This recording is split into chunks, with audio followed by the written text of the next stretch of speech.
over, I know, on relatively short notice. As you can see, I'm joined by our Chief Education Officer, Shorr, for the City of Philadelphia, and Dr. William Hite, Superintendent of the School District of Philadelphia. With a relatively brief statement to make, and then I'll be glad to try to answer any questions that the press may have. I think, as all of you know, over the last 2 years at least, the School District of Philadelphia has experienced significant, and at times dramatic, budget shortfalls.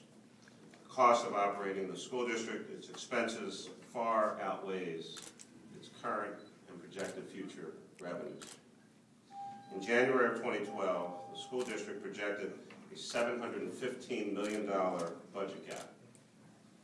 The district made massive cuts, received additional tax dollars from the City of Philadelphia, and borrowed $300 million, and it still faces huge spending cuts.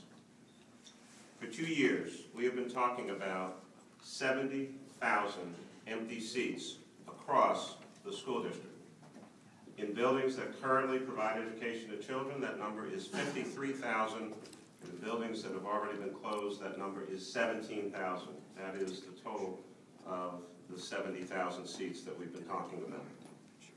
Every day, unfortunately, the school district inefficiently and ineffectively spends finite resources maintaining empty seats and inadequate or empty buildings. This underutilization of school buildings further strains the school district's limited funding and ultimately diminishes the capacity of the school district to provide a high-quality education to every Philadelphia public school student at every school throughout this great city. But today, School Superintendent Hite and the school district took the unprecedented step by recommending to the School Reform Commission a series of proposals to ensure the preservation and improvement of public education for the school district and, more importantly, for the children of our great city. Superintendent has recommended the closing of 37 schools, 22 elementary schools, 4 middle schools, and 11 high schools. As part of an overall strategy to improve the operational efficiencies at the school district in order to shift resources to educational programming for the district's 140,000 students in schools that are managed by the school district. And as all of you know, there are about 60,000 public school students in charter schools. Those are still public schools. They are overseen ultimately by the school district of Philadelphia.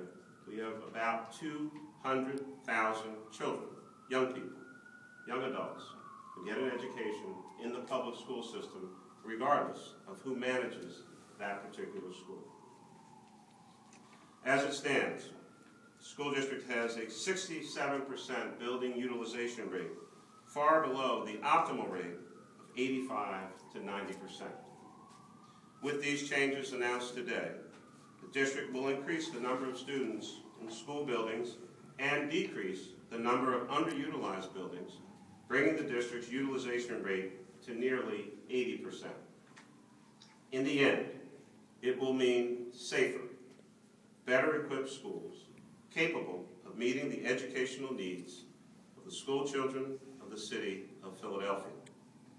This decision is in no way an easy decision. And I know this process was arduous and sincere, and a serious effort made by Dr. Hite and the school district leadership, but their decision was also one that says you cannot kick the can down the road any farther. These are decisions that should have been made and needed to have been made many, many years ago. The choice was to make the tough call right now. It's not only necessary, it's imperative. I want to thank Dr. Hite and his team and all of the community members who participated in this process.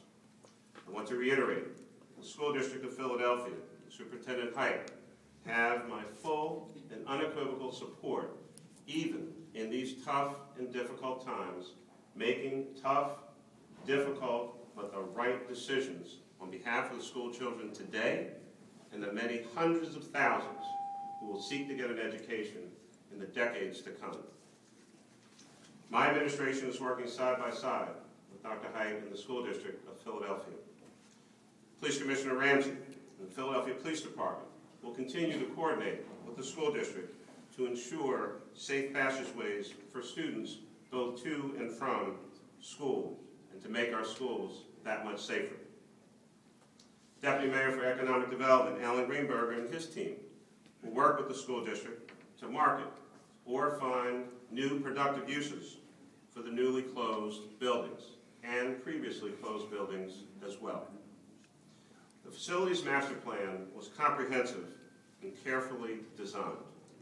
It utilized 4 specific criteria: building quality, cost of operations, utilization rate, and academic performance balanced against community feedback and an impact analysis study to determine which schools should close. This won't be easy for students or parents. I certainly know that as a public school parent. And there are still many specifics, of course, to be worked through, but this is the right decision at this time.